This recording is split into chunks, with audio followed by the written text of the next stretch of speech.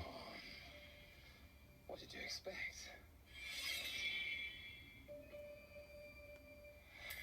That's funny. What did you expect? He's running for president, and if anybody read the 2016 Vote Loki series, that was great. For me, that's like one of my all-time favorite series. I love Loki. Like I said before, that's such a great storyline. And when I saw that, and he's got the Vote Loki for president lapel pin on his jacket, and he's got the horns like that with the suit. Holy crap, man, that was amazing. Such a great moment right there, and I'm hoping that that plays out through an episode where he's actually running for president, because that'll be pretty dope. Um, I wanted to talk about the title really quick of the letters. When you see the LOKI, like all transforming, when you break it down and you take each letter one by one, they're all different letters. But when you take them separately, you can see that they're all just like it's a Scrabble. It's like a Rubik's Cube kind of thing where one letter is here, one letter is there, and they're all the same style. But like if you break them down, you could put each transforming letter together, and it'll form the one. Like one is like a wooden one is like metal, the other one is like marble. So yeah, like I noticed that, and I'm like, oh wait, if you stop it and take each letter, you could put them together and form the way it's supposed to be. So Shifting to Marvel Studios' first animated series, coming to Disney Plus next summer. I can't wait for this. Flips the script on the MCU, taking famous events from the films and reimagining them in unexpected ways. We've assembled a stellar voice cast with many MCU stars reprising their roles. Here's a look at What If. This is so cool. Samuel L. Jackson. Time. Reality. It's more than a linear path. It's a prism of endless possibility. Well, that doesn't sound ominous at all. Huh.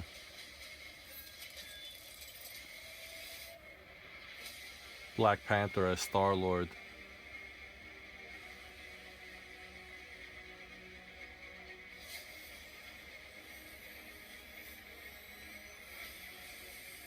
I was promised an army.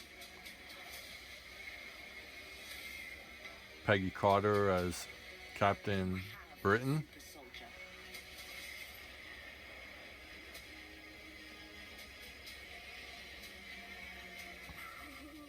You sure don't seem too freaked out about all this, kid. What you doing out there all by yourself anyway? Michael Rooker. The world. Sounds fun. But why stop at one world when we can show you all of them?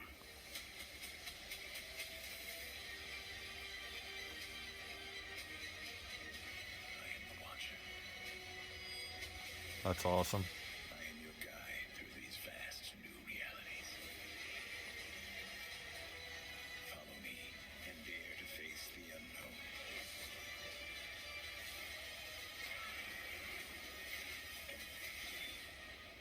And ponder the question.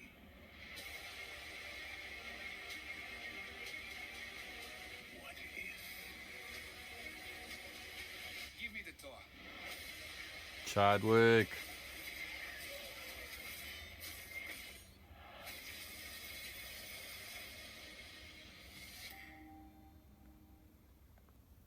All right, so self-explanatory, right? What if? For all you comic fans growing up in the 80s and 90s, you know what if is all about. It's basically what if this happened and what if that happened? What if this person didn't become him and he became that? So, yeah, that's going to be fun. It's going to be really cool to see it all being played out from comics to TV show. And you got to see Marvel Zombies, as you could see Marvel Zombies Hulk and Marvel Zombies oh, actually, no, sorry, that's Venomized. Scratch that. That's Venomized. My bad. What If? So basically, What If, signed by Josh Williamson right there. Number one, What If Infinity with Rocket and Thanos. And then What If Josh Williamson signed again with Thanos wielding the shield, Captain America. So it looks fun. It definitely looks cool as hell. And seeing Chadwick Boseman reenacting and his voice, that's really cool, man. We finally get to hear him one more time. Rest in peace, Chadwick, man. It's sad, but it's really cool that we get to hear him one more time. So definitely looking forward to What If. Let's see what the next one We is. just wrapped production in Australia on our film Shang-Chi and the Legend of the Ten Rings. And we're so impressed the way Simu Liu has brought the character Shang-Chi to life. Simu is surrounded on screen by a fantastic cast that includes Awkwafina, Tony Leung, and Michelle Yeoh. This film is among the very first in our Phase 4 and is set to release in theaters on July 9th, 2021. I can't wait for that. Later next year is Miss Marvel. Before we get into her, Shang-Chi, I grew up in the 80s watching Saturday afternoon Kung Fu. So naturally, as a huge Bruce Lee fan and Chuck Norris and Jackie Chan and like all these legends of the Kung Fu cinema, I am biased to that. Same way I was biased to being a big fan of Iron Fist and Finn Jones, which a lot of people weren't a fan of, but I loved it. And I love the guy. He's a great dude, and seeing Shang-Chi come to life, that's gonna be pretty freaking cool too, man. So definitely looking forward to that. I just got the new issues that came out. So number 1, number 2, and I guess number 3 just came out this week. So it's really cool. Great storyline. He finally gets to see his sister after all these years, and you get to see how that whole relationship plays out. So I would definitely recommend picking that up if you guys are a fan of Shang-Chi. Marvel is a Pakistani-American teen superhero. Earlier this year during shutdown, we held online auditions all around the world to find our Kamala Khan. And we found her in Aman Vellani. Aman will be surrounded by a phenomenal cast and creative team that will bring this story to life. So here's an early look at Miss Marvel. That's really cool. It takes place in Queens, Miss Marvel my is hood. a new kind of superhero, but at the core of all of it, her story is so universal. Miss Marvel is one of the newer characters in the Marvel comics. And when one comes in that grabs the world's imagination like this, the questions are, when are we going to bring Miss Marvel to the screen? When Miss Marvel first came out, we had such an incredible reaction. It was so incredibly popular because everybody could see themselves in her. I never saw a young teenager of color, specifically a Pakistani, in a comic book. Are you kidding? Promise you'd be cool. I am cool. The casting process was vast. When we discovered Iman, we She looks like her, knew too. that she was Kamala Khan. It was a unanimous decision. I can't comprehend this right now. And then, of course, we've got a really incredible team of directors. Bilal Fallah, Adel Al-Arabi, Mira Menon, and Sharmeen Obaid-Chinoy. And all of them are taking the material and elevating This looks it. really cool. So human. It's about a teenager figuring out who she is and about relationships. Family and friendship is at the heart of the MCU canon. That's what's so exciting about the story that we're bringing, is that we're going to introduce you to a new family that's also going to be part of the wider MCU. I want to touch up on that really quick. First of all, really cool that they're bringing her to life. It took me a while to really get into her, just because I felt like they already have Captain Marvel. They're bringing in a young Miss Marvel, and it took off, man. She became a big hit, and fans love her. Her comics are fire. They love her.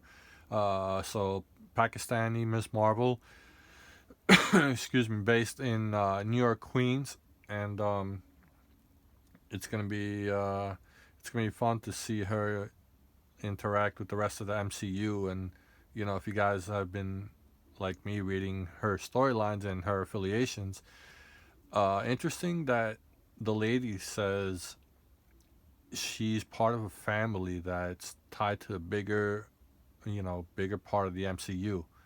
To me, that screams Champions, because you already have Miles Morales, possibly coming in the multiverse also as well. So you have Nova coming in, and if WandaVision brings out Viv, I think that's her name, Viv, right? Then you're looking at a full Champions team with possibly Amadeus Cho too as Hulk, you know.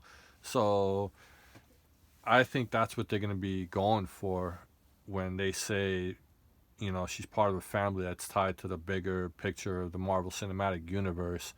So you're gonna see that happening down the line. I can pretty much rest assured because Champions is a big hit amongst comic book readers. So you're gonna see that come to fruition. Um, yeah. So this definitely looking forward to that.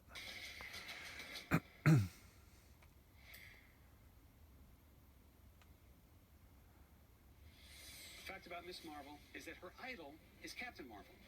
And Captain Marvel 2 is currently in the works with director Nia DaCosta. And today I'm excited to announce that Miss Marvel, played by Iman, will be joining Brie Larson and co-starring in Captain Marvel 2. That's really cool. With a grown-up Monica Rambeau, played by Tiana Paris, whom we will have already met in the upcoming WandaVision. So by now you should start getting a sense of the interconnectedness that infuses all of our storytelling. But that doesn't mean there are... Yeah, you see, so it's all gonna be connected. They're definitely weaving a big story here, man. That's really cool that she's gonna get to meet her idol, Captain Marvel, and then Monica Rambeau from the original. She was the little girl, like she's all grown up now. So everything's connected, man, and it's looking really really cool right now. some unexplored corners of the universe. With next year's Eternals, we're introducing a brand new ensemble of superheroes to the MCU, played by a spectacular This is gonna be cast. so dope. This is an epic story spanning thousands of years, and it's one of our most ambitious films yet. It's set for theatrical release on November 5th, 2021. A couple weeks before my birthday. Original Avenger Hold that thought. Eternals. Signed by Kamal Nanjiani, who plays Kingo. So that's gonna be a sick story right there. That's pretty much a prequel, and it's very Greek mythology based. You have a lot of gods and a lot of deities, and in this movie that it's a prequel to everything that came to be in the Marvel universe. So a lot of people that got their powers and all that stuff later on in the future, this is probably gonna show you how everything came to be, how they all became mutants, and how they got their powers and all that stuff. So this is gonna be big. That's gonna be huge. Jeremy Renner returns to star in Hawkeye, launching on Disney Plus late next year. In our series, Hawkeye teams up with another well-known archer from Marvel Comics, Kate Bishop. Hell yeah. Very pleased to confirm that Kate will be played by the amazing Haley Steinfeld. AKA Gwen Stacy. Hold that thought. Hawkeye is Jeremy Renner, but it's also Kate Bishop. Okay, and that's Haley Steinfeld, and that's being filmed in New York right now, which I'm gonna try and get out there and maybe get some footage for you guys. But Matt Fraction, Kate Bishop is the new Hawkeye, so Jeremy Renner, he gets to train her, and she becomes another superhero. And what's her name? Haley Steinfeld, who's also Gwen Stacy, takes on the mantle of Hawkeye, and she's just a badass, man. So definitely looking forward to that show. Vera Farmiga, Fra Fee, and newcomer Alakwa Cox playing Maya Lopez. The episodes are being directed by Rhys Thomas and the directing duo of Bert and Birdie. Debuting for the first time in the MCU, She-Hulk. Hell yeah. To Disney Plus. It's Dope. a series about a woman trying to navigate the world and be taken seriously as a working professional, despite the fact that she's well over 6'7" and green. It's a very funny series being directed by Kat Coiro and Anu Valia. And I can officially confirm that She-Hulk / Jennifer Walters will be played by the talented and Emmy Award-winning Tatiana Maslany. That's cool. She looks like her. To reveal that the brilliant Tim Roth is returning. Yeah. To the Nation, a character we first introduced to the MCU in 2000. Hell yeah. Tim Roth is a beast. I can confirm that the Hulk himself, Mark Ruffalo, Oh my will be God. appearing in the series as well. This is amazing. And since Jennifer Walters is a lawyer who specializes specifically in superhero-oriented legal cases, you never know what Marvel characters are going to pop up from episode to episode. that's just a dead giveaway right there. So wow, Tim Roth, the Abomination is back. Mark Ruffalo is gonna be in the show. That's amazing. I wonder if if Banner is gonna be how he was in Endgame, or if he's gonna learn how to like control that and bring it back. It's gonna be interesting to see that because she's obviously not like that the whole time. She's a lawyer and she has to control her anger and not like rage out or whatever. So Mark Ruffalo coming back, that's a pretty interesting concept right there to see how he's gonna fit in and how he's gonna come back. And in the end, Kevin Feige goes, being that she's a lawyer dealing with superhero stuff, you never know who's gonna pop in lawyer related stuff. That brings me to this guy right here. And being that he was pretty much just confirmed for Spider-Man, Charlie Cox, I think, will be popping up in She-Hulk. So that's Charlie Cox signed right there. One of millions of Charlie Cox signed comics and Funko Pops and all that stuff. So yeah, She-Hulk, man, watch for that because that's gonna be a dope series with Ruffalo, Tim Roth, and most likely Charlie Cox, and then the tie-ins to what's gonna happen in Spider-Man. Bringing a whole new different vibe to the MCU, Moon Knight is an Oh yeah. Indiana Jones type story coming to life as a Disney Plus series directed by Mohammed Diab. Oh yeah. Moon Knight is a complex vigilante who suffers from dissociative identity disorder. And these multiple identities that live inside him are very distinct characters in the series. So cool. The backdrop of our story is incredible Egyptian iconography. Egyptology is something the world's always been fascinated by, and we're going to tap into it in a fun and bold way in Moon Knight. Oh my God. Let's talk about a couple of projects that we haven't. Pause really quick. All right, Moon Knight, big fan favorite. I got a Marvel Legends of him somewhere around here and a couple of Funko Pops, not signed because obviously there's nobody that ever played him. I love his storylines. He's he's such a sick dude, man.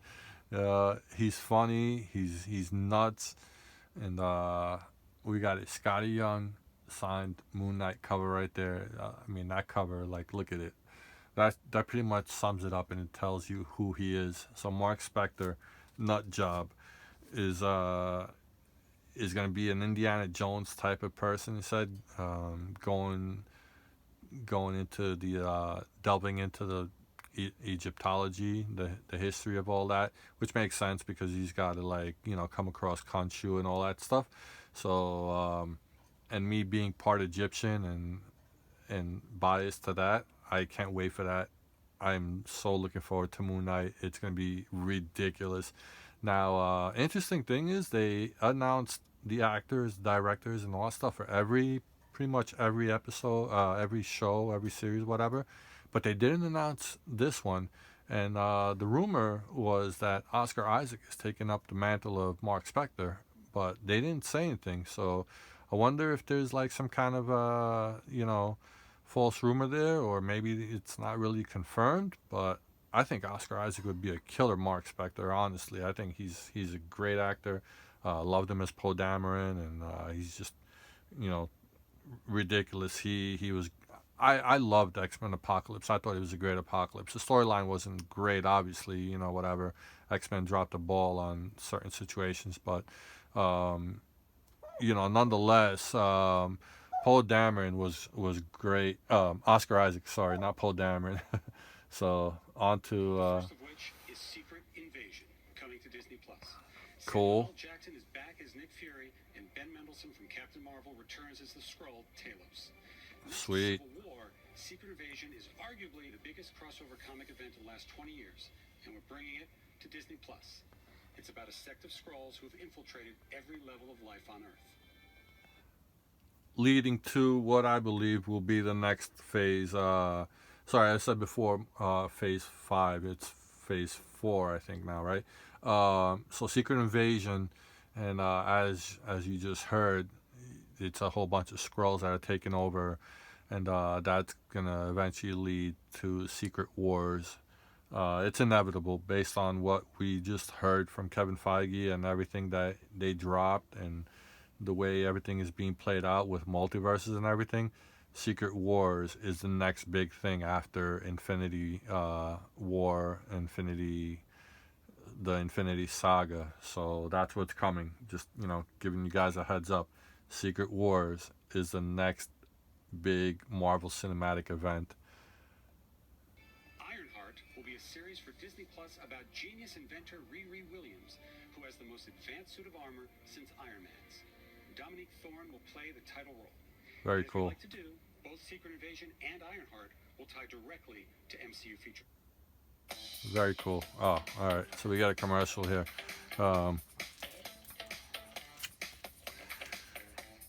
There you go.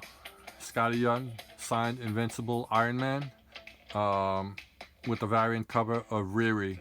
And Riri is Ironheart. Series for Disney Plus based So, for those of you guys that don't know, she becomes the next Iron Man. But she's Ironheart. She gets to meet Tony Stark via AI, so she gets to talk to him, via his hologram, and it's really dope. They have a great chemistry together, and I'm wondering if Downey Jr. will actually play a part in this, if he's actually gonna be like the AI in the series, because based on the next announcement, this is what we're getting. on Armor Wars, a Huh. classic Marvel story about Tony Stark's worst fear coming true. It's what happens when his tech falls into the wrong hands. And this series will star beloved member of the MCU, Don Cheadle, will be returning as Jim Rhodes, aka War Machine. One of the best things about expanding the MCU to Okay, so you have Ironheart coming out, and you have Armor Wars. There's got to be a part where Downey Jr. makes an appearance, because there's no way that they're gonna be having, these two shows and then Secret Invasion, the tie-in, and all that stuff, and not a mention of Tony Stark. Like he's gotta pop up eventually at some point. So be interesting to see if Marvel signs him, and if they do, how many episodes, or how much of an impact he'll be. Will he just do voiceover for the AIs and just be the hologram? So, but he's definitely got to be a part of it. There's no way that Tony Stark isn't involved in Armor Wars and Ironheart. Plus is that our team at Marvel Studios is finally able to do some of the things we've always wanted to do, but didn't quite have the right outlet for. That's pretty cool. Like produce our first ever live-action holiday special. In a reverent Guardians fashion, the Guardians of the Galaxy holiday special is going to be a lot of fun, especially since James Gunn is back to write and direct. In fact, we're going to shoot it during production of Guardians of the Galaxy Volume 3. This special will drop the holiday prior to the next Guardians of the Galaxy film, which hits theaters in 2023. And speaking of Guardians, Now let's hope it's not like the Star Wars holiday special from the 70s. If you guys know what I'm talking about, how bad that was. It was supposed to be like this big thing, and they had like Mark Hamill and James Earl Jones, and everybody was in it, and it was just like the most terrible thing ever.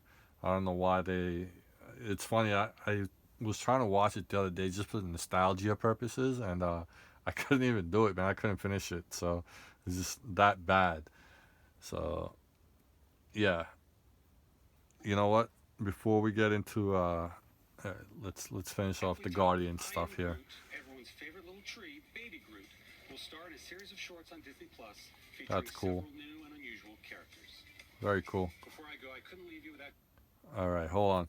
So that's cool. We're gonna get Baby Groot show. We're gonna get the Guardians of the Galaxy Part 3 and holiday special. So a little showing off. Like I said, we got Chris Pratt down there, signed Funko Pop box lunch exclusive. Then we have a Chris Pratt signed comic right there with Groot, right? And we have Zoe Saldana signed Gamora, Guardians of Nowhere, and the Dave Bautista Scotty Young cover. So that's that. And then a couple more Chris Pratts right there. Chris Pratt's always been great to the fans. I love that guy. Such a great dude. So is Bautista. Dave Bautista is awesome. I could just go on and on here. Dave Bautista Drax. Dave Bautista Drax #1. That's the hip hop variant right there. which is penned by CM Punk. And then one more, Star-Lord #1 and number 12 right there. So there you have it. That's my Guardians showing off right there. And now on to the next one. Giving a few more updates on some of our most anticipated upcoming films. In January, we'll begin filming Thor: Love and Thunder with director Taika Waititi, Very and cool. Chris Hemsworth, Natalie Portman, and Tessa Thompson returning. And I'm pleased to confirm that Academy Award-winning actor Christian Bale is playing the villain. Oh man. The God Butcher. Thor: Love and Thunder. Oh man, I mean I do have some Taika Waititi's and Tessa Thompson stuff like that, but forget all that, man. Christian Bale, welcome to the Marvel Cinematic Universe. We knew, I just thought it was gonna be the guy down there, Better Ray Bill. I was hoping it would be him. I just couldn't see him being a CGI character though. But Gore the God Butcher, very very interesting character. And yeah, and you're gonna have in Love and Thunder, Natalie Portman is taking on the mantle of Thor. So, and she's, for those of you guys that have been reading the stories, she's on her deathbed. She's gotten cancer, and she's not gonna survive. So, like, she's basically saving the earth with her last few days and what her abilities allow her to do with Mjolnir and stuff like that. So it's going to be pretty interesting to see how that one plays out, because it's going to be comedy, with Taika and how Chris Hemsworth are, but it's also going to be very, very, very emotional, because we're going with the feminist movement here, where, not a bad thing, because I dug the Thor version of Natalie Portman, of Jane Foster. So to see it play out in big screen is going to be really, really cool, man. And see that last, the last battle. Are they going to kill her off? Is there going to be a way where she comes back and they use like the stones in the multiverse or whatever? Who knows? But very, very hyped for that. Love and Thunder is going to be awesome, man. Christian Bale and Jane Foster as Thor. Bring it on. On May 6th, 2022. As we announced at Comic-Con last year, we're moving ahead with Blade, starring Academy Award winner Mahershala Ali. Awesome. Development and storylines are coming together, and we'll have announcements very, very soon. Very cool. Director Peyton Reed is hard at work with our Marvel Studios team on the third Ant-Man film, which will officially be called Ant-Man and the Wasp: Quantumania. Paul Rudd, Evangeline Lilly, Michael Douglas, and Michelle Pfeiffer are all returning. And Catherine Newton is joining the cast and playing Cassie Lang. And in the role of Kang the Conqueror, we have a great actor, Jonathan Majors. Oh my God. All right. Hold on. So everything leads up to this. All right. Let me start off with what happened in Endgame when the Avengers Tower got blown up. Tony Stark goes to Chris Evans. He goes to Steve Rogers and he goes, I told you, if you mess with time, it messes back. And a lot of people didn't know. They didn't catch on. There's not, unless you're a Marvel fan and you're a comic book fan and you know what that reference was about, you knew what was coming. You knew what that was referring to, and you knew what was about to happen. So what the next phase was going to be. If you're just a casual fan, it meant nothing to you. You didn't know at all. Like, oh, okay, whatever. He's just talking shit, But so here we are. Endgame is done, and he let them know that time can mess back. We've seen it a million times in like all these time travel movies. You don't mess with time. It's gonna screw you back, and it's gonna mess you up. It's gonna destroy different universes and realities. So, Kang the Conqueror, that was inevitable. Like, we all knew that was coming. If you're a fan, you knew that was coming, and it's all tied in. It's all tied in now. So you have Ant-Man and the Wasp, and I guess he's gonna make his first appearance there, and that's just the beginning. So we might get a few, appearances, maybe a couple of cameos, a couple of references in some of the other movies, but Hey, sorry, we got cut off. My my disk I space want to was full. acknowledge the devastating loss of a So dear friend and member of the Marvel. before we get into that, I wanted to finish up on Kang. We were talking about that and how he's all going to tie into the whole storyline, and with the time variance authority and the multiverse and all that stuff. So Kang is the next big villain. Secret Wars is going to be the next big cinematic universe. Let's see what else. You're not gonna see Kang a lot. You probably might catch a couple of cameos here, maybe a couple of post credit scenes of him, but he's gonna show up finally in Ant-Man and the Wasp: Quantumania. So that's gonna be, I guess, towards the end of that phase, and you're gonna start seeing the whole lead up and the tie-in into Secret Wars with all that stuff going on. So Family. Chadwick Boseman was an immensely talented actor and an inspirational individual who affected all of our lives professionally and personally. His portrayal of T'Challa the Black Panther is iconic and transcends any iteration of the character in any other medium from Marvel's past. And it's for that reason that we will not recast the character. wow. However, to honor the legacy that Chad helped us build through his portrayal of the King of Wakanda, we want to continue to explore the world of Wakanda and all of the rich and varied characters introduced in the first film. Writer-director Ryan Coogler is hard at work on the sequel now and will bring the film to you in theaters July 8th, 2022. And finally, I'm happy to announce... Hold on, before you announce that last bit right there.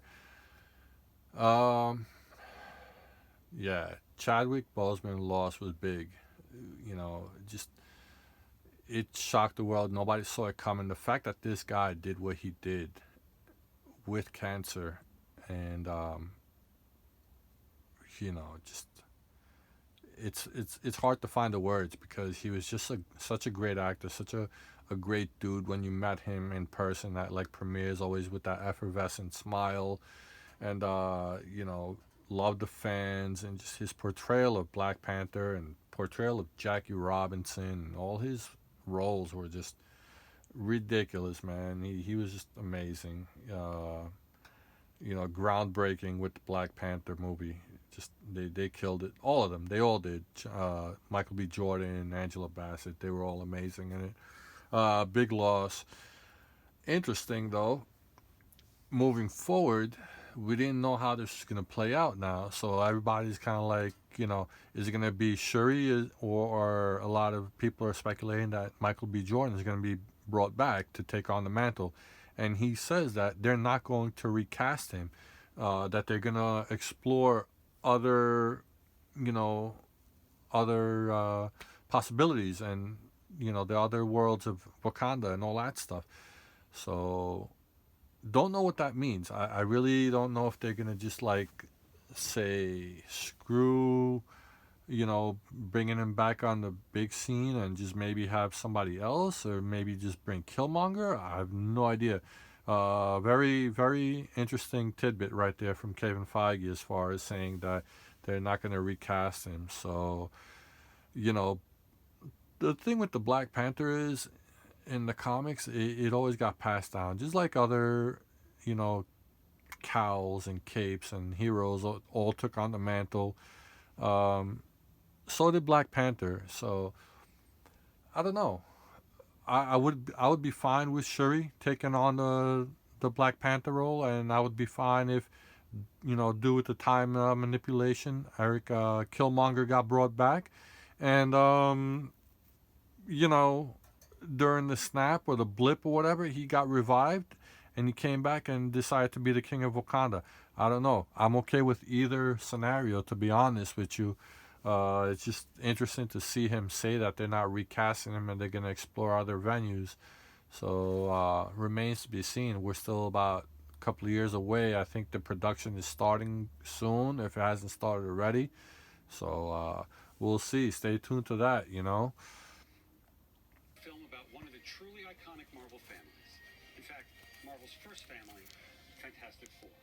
I wanted to show that off really quick. And it will be directed by the director of our recent Spider-Man films, John Watts. And as you heard in the background, Marvel Studios and Disney Plus's key to to the interconnection and expansion of the MCU. It will be home for both our feature films and our series for years and years to come.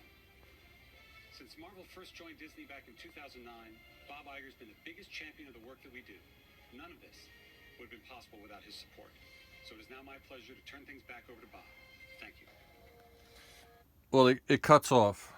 That was the end of the video. So before I move on any further, yeah, those were my Black Panther Chadwick Boseman comics that I got signed. Secret Empire, and my, as always, favorite Scotty Young covers. He actually dug both of them. He recorded on Instagram when he appeared in New York. He recorded that as he was signing it. His people did. He was just like bugged out, and he was like, "Oh man, that's a cool cover." Same thing with the Scotty Young. He loved it. I forgot to show when we were talking about Ant-Man and Wasp and the whole Kang thing, because my video cut off. I ran out of disk space.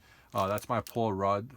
That's Josh Brolin actually signed right there, and Rachel Rosenberg. So that's my Paul Rudd signed comic. And then Evangeline Lilly, Ant-Man and the Wasp signed comic right there. And also Evangeline Lilly, Ant-Man and the Wasp. Oh wow, okay. I didn't realize I had another Scotty Young, Chadwick Boseman signed by both, and Rachel Rosenberg right there. So that's pretty cool. Marjorie Liu. So as I'm sure you guys heard in the background, Fantastic Four is back. You guys probably already knew that from a while back. Marvel took them over as the same way they took over X-Men, and so again, they're going to be tied into the whole time travel thing with Kang, and they're most likely going to bring in Doctor Doom. So all that's going to lead into Secret Wars. My final comic display is Michael Chiklis signed Fantastic Four on Yancey Street right there. And that's pretty much it, man. I'm not going to get into the Star Wars thing because the video went over an hour long. We're at like an hour and 8 minutes now, and it got cut off at the hour long mark. So that was the end of Kevin Feige's thing before he sent it over to Bob Iger. I didn't see the rest of that video, but man, what a day. What a day of announcements and all these spoilers and reveals and drops and just stuff we had no idea about, like Armor Wars and Secret Invasion. Like no clue whatsoever. I had no idea that they were going to be doing all that stuff. I knew about the obvious ones, but man, really cool. With everything that we've been going through in 2020, just like so much misery and negativity, and just people looking for some kind of joy and whatever.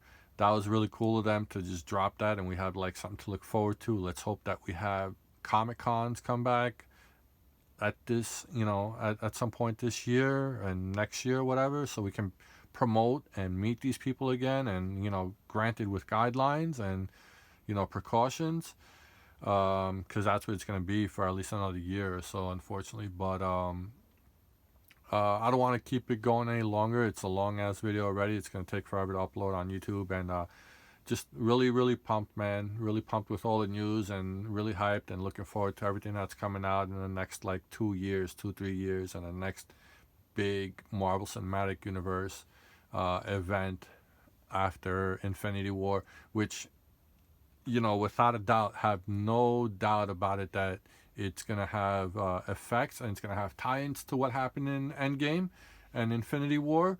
So that's the cool thing about Marvel, that everything comes together, So we're probably going to see Thanos like a prequel to him and how he came about, which is an amazing and tragic story. And he's just, he deserves his own prequel and storyline. So that being said, I hope you guys enjoyed the video. It was my first review, and I hope I filled in a lot of the holes and the details of what you may or may not know about.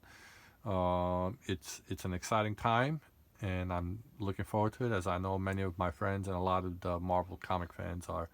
So let's do it, man.